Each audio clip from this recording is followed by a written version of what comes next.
Hi friends,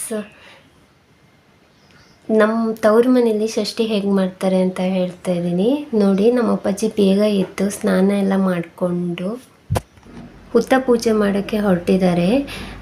ನಮ್ಮ ಕಡೆ ಎಲ್ಲ ಗಂಡಸರೇ ಹೋಗಿ ಪೂಜೆ ಮಾಡಿ ಬರ್ತಾರೆ ನೋಡಿ ಫ್ರೆಂಡ್ಸ್. ನೇಗಿಲು ಮತ್ತು ಸಾವಿಗೆ ಮಣೆ ಎಲ್ಲ ಇಟ್ಟು ಹೀಗೆ ಸಿಂಪಲಾಗಿ ಪೂಜೆ ಮಾಡ್ತಾರೆ. ದೇವರಿಗೆ ನೈವೇದ್ಯ ಅಂತ ತುಪ್ಪದನ್ನ, ಪಾಯಸ ಮತ್ತು ತರಕಾರಿ ಅದೆಲ್ಲ ಬಡಿಸ್ತಾ ಇದ್ದಾರೆ. ಈ ಷಷ್ಠಿ ಟೈಮಲ್ಲಿ ಎಲ್ಲರ ಮನೇಲೂ ನಾವು ಅವ್ರ ಮನೆಗೆ ತರಕಾರಿ ಕೊಡ್ತೀವಿ, ಅವ್ರು ನಮ್ಮ ಮನೆಗೆ ತರಕಾರಿ ತಂದು ಕೊಡ್ತಾರೆ. ಅದರಲ್ಲೇ ಸಾಂಬಾರು ಮಾಡೋದು.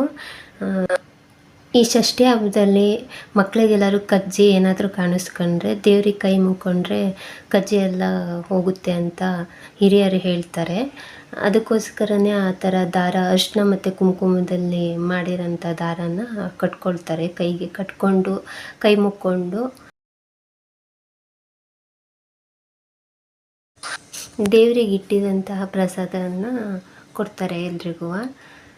ನೋಡಿ, ಈ ಥರ ಎಲ್ಲ ಪೂಜೆ ಮಾಡ್ತಾ ಇದ್ದಾರೆ ಅಮ್ಮ. ಶ್ರದ್ಧೆ ಭಕ್ತಿಯಿಂದ ಮಾಡಬೇಕು ಇದೆಲ್ಲ.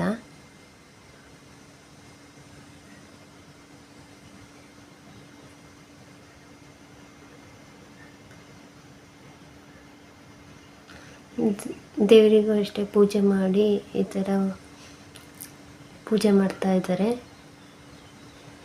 ನಾವು ಷಷ್ಠಿ ಹಬ್ಬದಲ್ಲೆಲ್ಲ ಬೇರೆಯವ್ರ ಮನೆಯಿಂದ ತಂದಿರೋಂಥ ತರಕಾರಿಯನ್ನೇ ಹಾಕಿ ಸಾಂಬಾರು ಮಾಡಬೇಕು. ನಮ್ಮ ಮನೆ ತರಕಾರಿನೇ ಹಾಕಿ ಸಾಂಬಾರು ಮಾಡಬಾರ್ದು.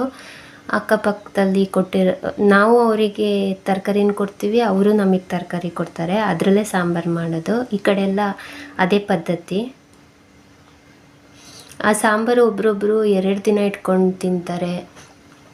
ಅಷ್ಟು ಚೆನ್ನಾಗಿರುತ್ತೆ. ಆ ದಿನ ಸಾಂಬಾರು ಮಾಡಿದರೆ ಅದರ ರುಚಿನೇ ಚೇಂಜ್ ಇರುತ್ತೆ.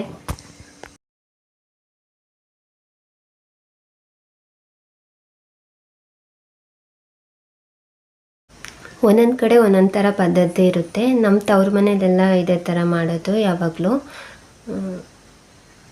ತುಪ್ಪದನ್ನ ಮತ್ತು ಪಾಯಸ, ಬಾಳೆಹಣ್ಣು ಮತ್ತು ತಂಬಿಟ್ಟು, ತರಕಾರಿ ಸಾಂಬಾರು ಇಷ್ಟನ್ನು ನೈವೇದ್ಯಕ್ಕೆ ಬಡಿಸ್ತಾರೆ.